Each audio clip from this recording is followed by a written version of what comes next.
நான் ஏற்றுக்கலைங்கிறதுக்காக கூட்டணி அமையும். அவங்க 2 பேரும் சேர்ந்துருக்கிறாங்க. அவங்க 2 கூட்டணி இருந்தோம். எப்படிங்க எப்படிங்க இல்லை, எங்களை பொறுத்த மட்டிலும் நாங்கள் தெளிவாக இருக்கிறோங்க. தமிழ்நாட்டில் வெறும் அரசியல் மாற்றம் மட்டும் ஏற்பட்டால் போதாது. அடிப்படையில் சில மாற்றங்கள் நிகழ வேண்டும். அதாவது இந்த நாட்டில் பூர்வீக குடிமக்கள், எத்தனையோ விளிம்பு நிலை மக்கள், அவங்கெல்லாம் அரசியல் அதிகாரத்துக்குள்ளேயே வர முடிய மாட்டேங்குது. ஏன் ஆங்கில அரசை போக்கி ஆங்கிலேயர் நீக்கிட்டு நம்ம வந்தோம்? ஏன் மன்னராட்சிகளை ஒழித்து மக்களாட்சி வந்தோன்னா, எல்லோரும் ஆட்சியிலும் பங்கு அதிகாரத்திலும் பங்கு பெற வேண்டும் என்ற நோக்கத்தோடு தான் வந்தோம். நாங்கள் புதிய தமிழகம் கட்சி துவங்குகின்ற பொழுது என்றாவது எங்களுடைய கொடி சென்னை கோட்டையிலே பறக்க வேண்டும் என்ற நோக்கத்தோடு தான் நாங்கள் இந்த கட்சியை துவங்கி இருக்கிறோம். எனவே எங்கள் 2026 புதிய தமிழகம் கட்சியினுடைய முழக்கமே ஆட்சியிலும் அதிகாரத்திலும் பங்கு பெற வேண்டும் என்பதுதான் எங்களுடைய கொள்கை.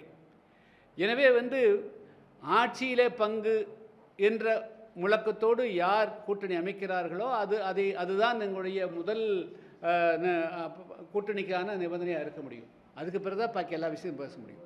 ஆனால் 2026 கூட்டணி மட்டுமல்ல, கூட்டணி ஆட்சியிலும் அமைய வேண்டும். ஆட்சியும் அமையணும். அதுக்கு தான் முக்கியத்துவம் புதிய தமிழகம் கொடுக்கும். அதை அடிப்படையாக வைத்து தான் எங்களுடைய கூட்டணியே அமையுமே தவிர, இந்த ஆட்சியை மாற்றிட்டு இன்னொருத்தரை கொண்டு முதலமைச்சராக்கிறதுக்கு, ஒரு கட்சியை கொண்டு முதலமைச்சராக்கிறதுக்கு நாங்கள் பாடுபட மாட்டோம். நாங்கள் அதுக்காக எங்கள் கட்சியை துவக்கலை. அதனால் நாங்களும் ஆட்சியில் பங்கு பெறணும்னா தான் எங்களுடைய கட்சி அதுக்காக முழுமையாக பாடுபடுமே தவிர, யாராவது ஒருத்தர் கொண்டு முதலமைச்சராக உட்கார வைக்கிறதுக்கு நாங்கள் எதுக்காக பாடுபடணும்? நாங்கள் எதுக்காக ஓட்டு போடணும்?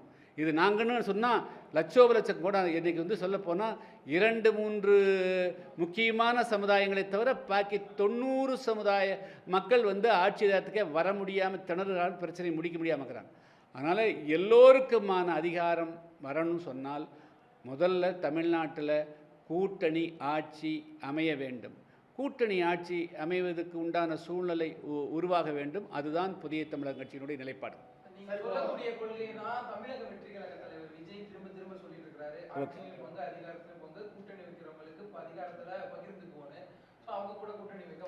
இல்லை, அதாவது முதல்ல தமிழ்நாட்டில் ஃபஸ்ட்டு அவருடைய மாநாட்டில் கூட்டணி ஆட்சிக்கு நான் தயார் என்று அறிவித்தார். அப்பொழுதே அன்று பல அரசியல் கட்சிகளும் கூட கருத்து சொல்லாத போது நான் அதை வரவேற்றேன். அதே போல் இப்பொழுதும் அமித்ஷா அவர்கள் கூட்டணி ஆட்சி என்று சொல்லியிருக்கிறார்.